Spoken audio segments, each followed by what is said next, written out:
ധവളപത്രത്തെ അടിസ്ഥാനമാക്കി കേരള വാട്ടർ അതോറിറ്റിയെ സർക്കാർ സ്വകാര്യവൽക്കരിക്കാൻ തീരുമാനിച്ചാൽ ശക്തമായ സമരത്തിലേക്ക് കടക്കുമെന്ന് Kerala water authority employees union സംസ്ഥാന സമ്മേളനം.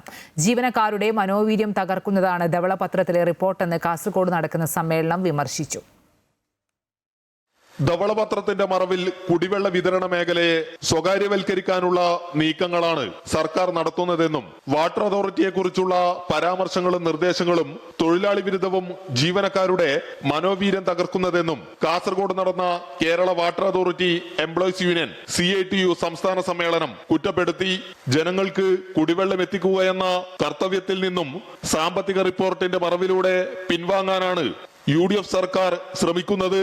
സ്വകാര്യവൽക്കരണത്തിലേക്ക് നീങ്ങിയാൽ ശക്തമായ സമരപ്രക്ഷോഭങ്ങൾ നേരിടേണ്ടി വരുമെന്ന് യൂണിയൻ നേതാക്കൾ പറഞ്ഞു.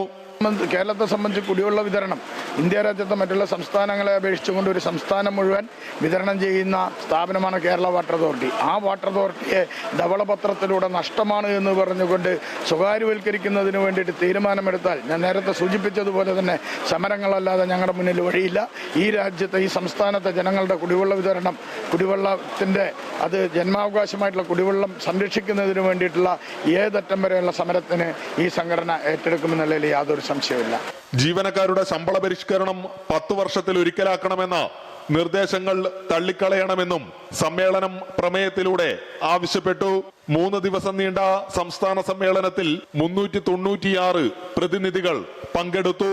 അമൃത ന്യൂസ്, കാസർഗോഡ്.